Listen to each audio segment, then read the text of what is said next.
might have been after my Wednesday Blue Gamer, but that Sony was no longer going to be uh, publishing or producing physical games starting January 2028. Now, I personally don't care too much. Mainly access my games digitally. I get, I understand how people feel about that. But I think what it's also showing is most people actually don't. Not only do most people not care about physical, but the trend is showing, like, the forecasts are really showing that physical is going to be dying out and it's going to be digital anyway.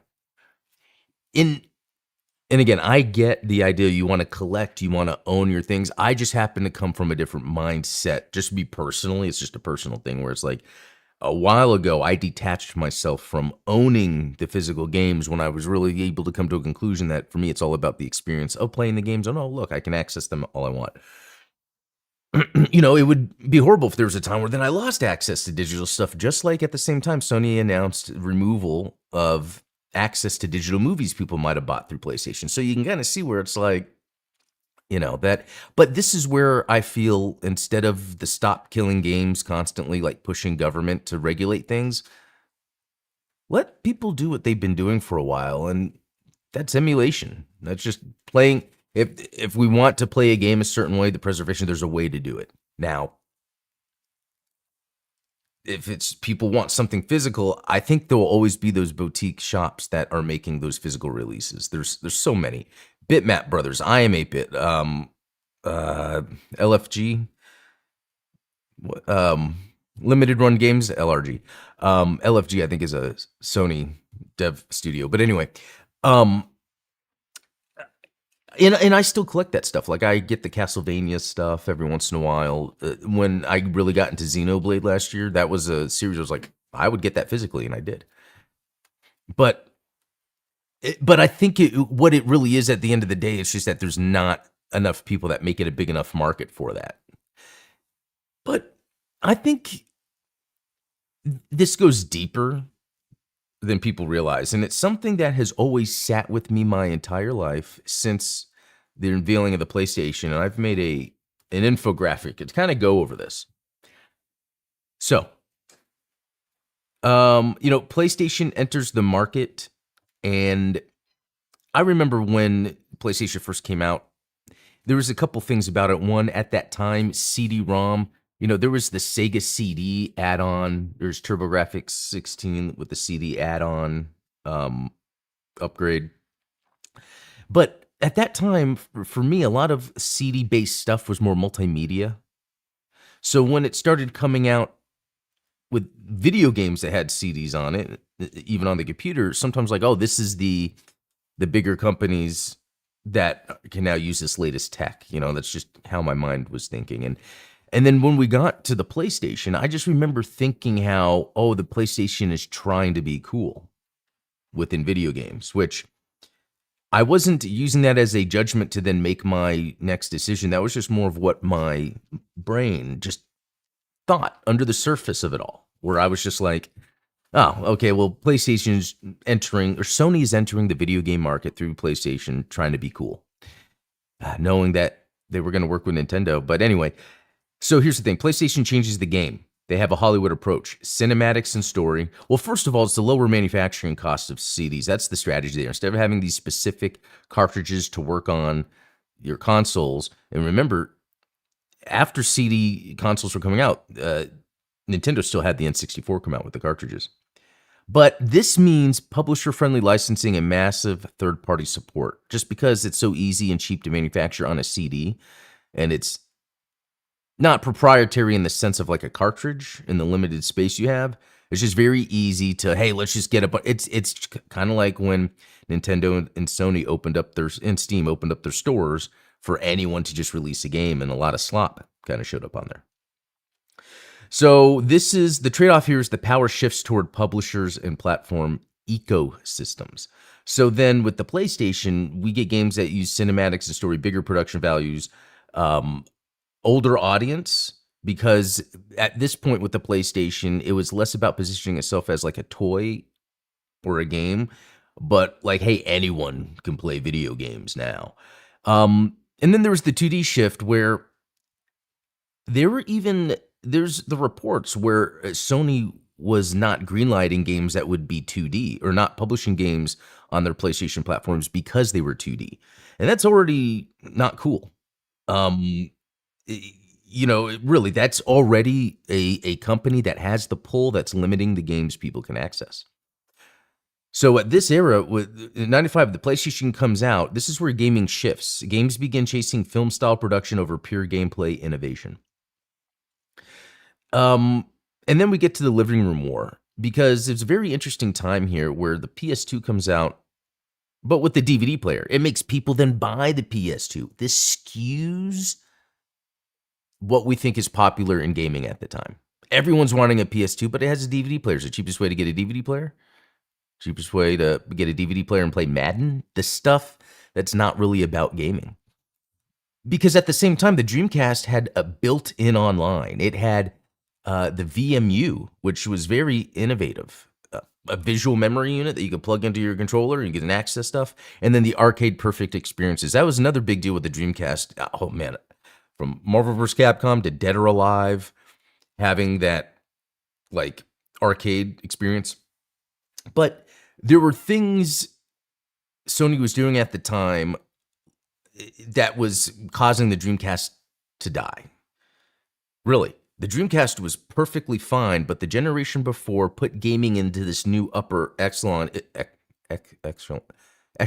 There you go. I was like looking at the letters in my head, but no, upper echelon, where the Dreamcast is just, even if it did fine, it's not as big of a deal as a PS2, but the PS2 is a big deal because the DVD player, right? Even though they were not publishing 2D, some 2D game, they would not publish 2D games. And I have a list of the games that didn't get published, because what happens is you start seeing a bunch of 2D shmups get ported on Xbox. It was crazy in the mid 2000s. The Xbox was the shmup machine, and it was insane. And all the 2D fighters coming out on Xbox, SVC Chaos. I mean, that's where I first was able to play that. Because the Xbox was coming out with, to finish this one part, when the PlayStation games were being sold, any retailer that sold any Sony consumer electronics, it was a mandate by Sony that you also have to sell PlayStation games, even if that store didn't sell games. So now you're seeing a bunch of consumer electronics mainstream stores selling only PlayStation games. So for a large amount of the population, that was really the only option. Oh, video games, PlayStation 2. Oh, I'll get that. So there is even reports of certain retailers where Sony said, well, if you're carrying Dreamcast games, you're not gonna be able to carry our PlayStation product.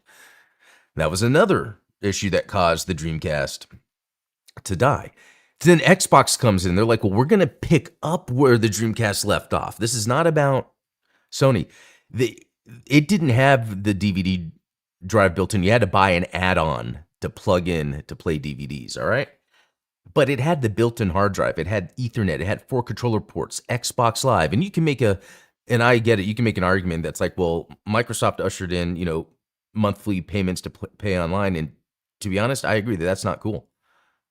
But they did help kind of usher in that ecosystem that, if I look back at my experience when Xbox Live first came out, it's an amazing time in video games. So then we get to the Blockbuster era, where Sony's doubling down on the prestige AAA exclusive, cinematic storytelling, global marketing power, and then Blu-ray being their tech. Again, this is more mainstream, multimedia approach. And the trade-offs: rising budgets and financial risk, fewer experimental games, consolidation of publishers, focus on franchises and sequels. And that's exactly what we saw happen. And at the same time, you have Xbox that is adding like the achievements and the friends list. Like, they're doing so much more with the platform, the backwards compatibility. Sure, when the PS3 first came out, it was able to be completely backwards compatible with any Sony previous PlayStation thing, and that was awesome. I had that 60 gigabyte for that.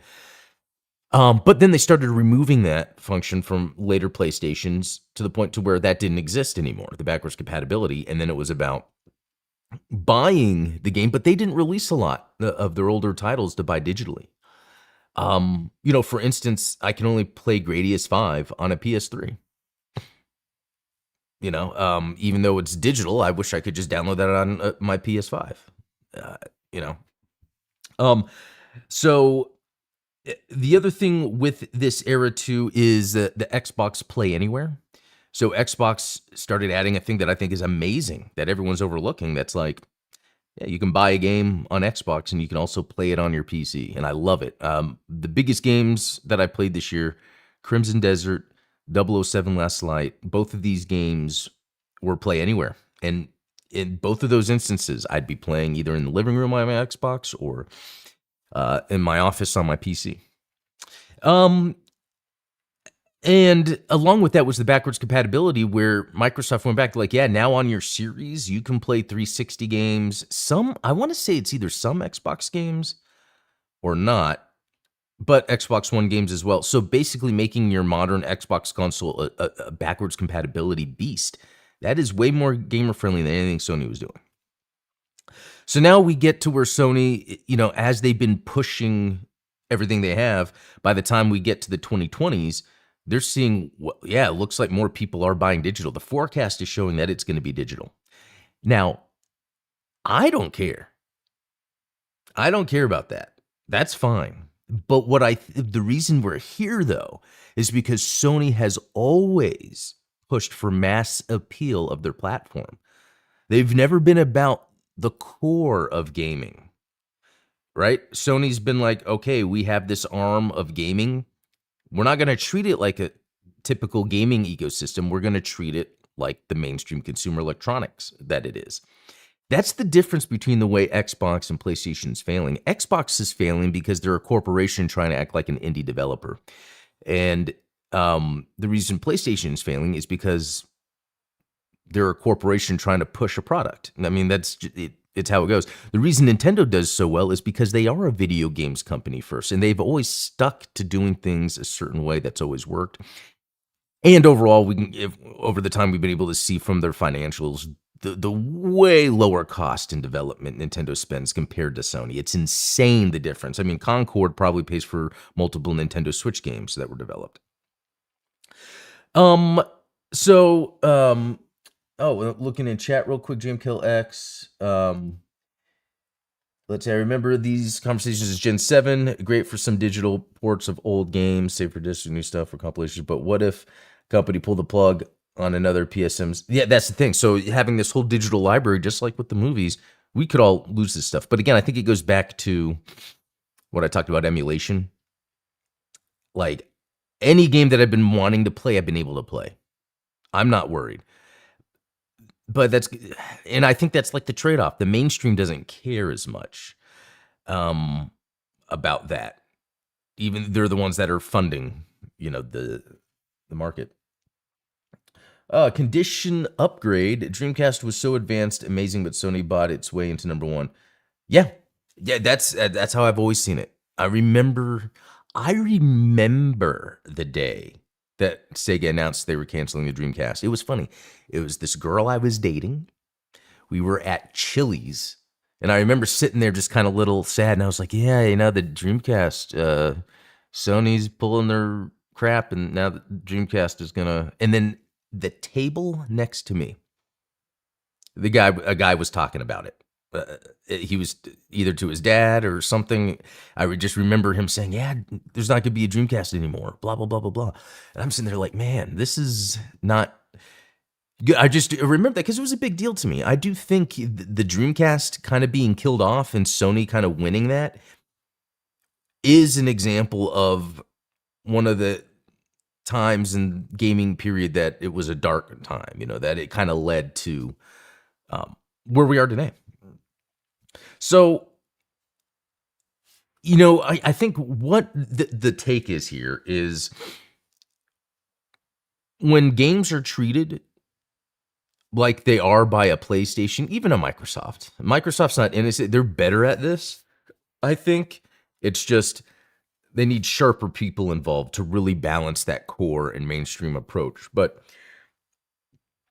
when you get a big corporation that is then wanting to get into something like Sony, like, oh, let's get into video games, it's only going to be during that bubble, during that time that it works. And then they're going to move on. It's just like how you see a big company like Tencent is now moving out of games. And Sony is also taking strides to move more into anime. They've been acquiring as many anime production studios or distributors, I don't know how that works, as possible, because they're kind of seeing where, okay, there's more money to be made there. And I really do think we're going to see that in the next 5 years. The bigger companies like Microsoft and Sony will have a smaller footprint in terms of the entire kind of gaming. I would say, Microsoft and PlayStation could potentially turn into more of a N64 era Nintendo, where, and actually, Asha Sharma already said this about Xbox. It's like, let's take just the few really successful franchises we have and just put money into them and make sure we make them high quality.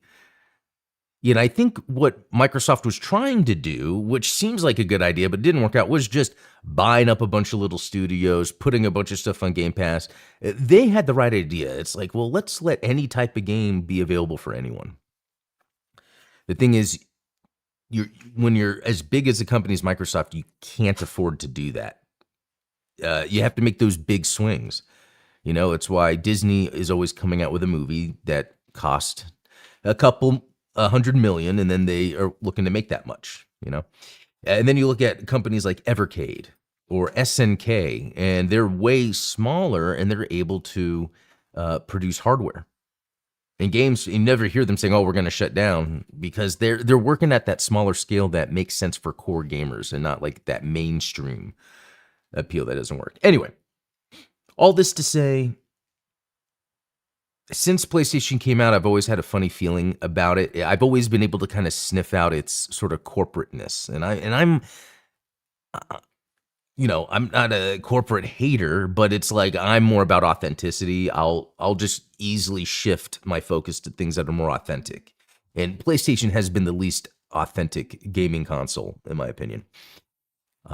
Yeah, but I know all these are just my opinions too, because I know for a lot of people, they identify with gaming as PlayStation. That was their first console. They've always been in the ecosystem because Sony has always made it easy to make gaming a mainstream thing. So.